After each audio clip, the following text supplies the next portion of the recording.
Welcome students. Today we are going to start class 6 history chapter 2 on the trial of earliest people.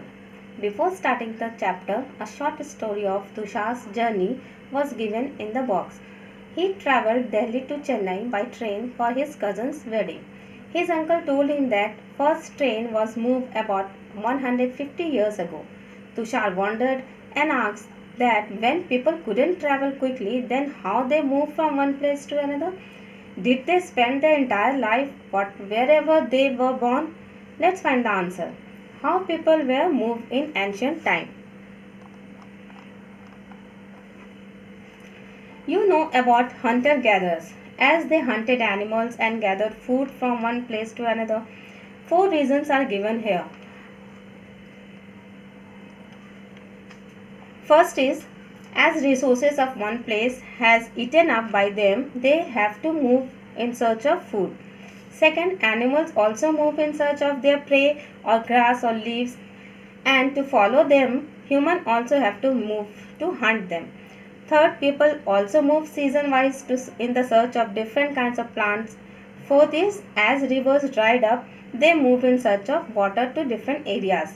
They move on the foot only. Now students, if I ask you, how do you come to school?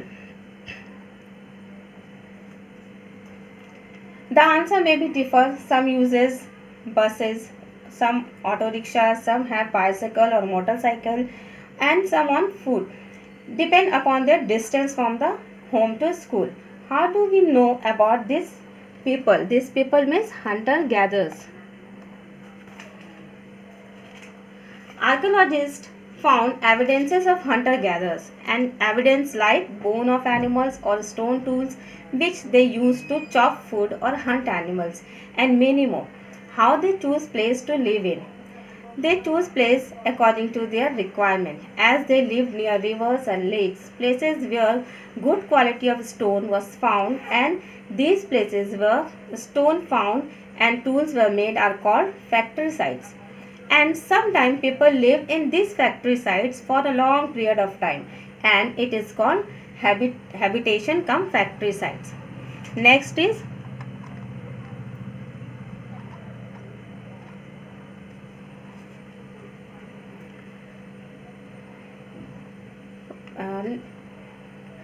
how they make stone tools. Factory sites are making stone tools. There were two techniques, stone on stone. Stone on stone means one stone was held in one hand and another is another hand, used as a hammer, and strike off flakes from the first till the required tool shape was obtained. And second is pressure flaking. In this, the coarse stone was placed on the firm surface and hammer stone was placed on bone and give strikes until the required shape obtained. As hunter-gatherers also used fire for lighting and cooking food and scare of animals. You can find this on map 2. Map 2 you find in the book. Now, a changing environment. Around 12,000 years ago, there were major changes in the world's environment. How? As increase in grassland led to increase in number of animals depends on it, and people followed these animals for hunting. This led to start herding and rearing of animals and also fishing. They also collected food grains from different areas and led them to know about growing plants on their own. They know how to grow plants and food grains by their experiences. Now rock painting. Now people also do painting on rocks and walls of cave.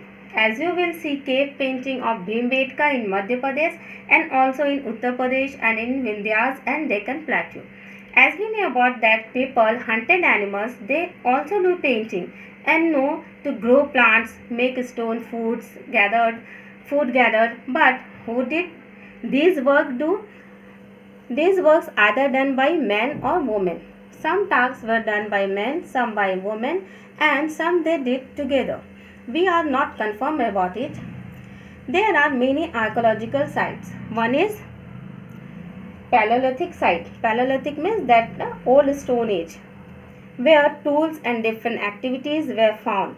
Many other evidences found in other sites about these people. These people means the earliest people and their work. So the chapter is over here. Students, if I ask you to think, if you were lived in cave and wanted to paint its wall, then what will you do? Isn't it interesting? Think about it. I hope you understood this chapter. Just go and read it thoroughly. Thank you.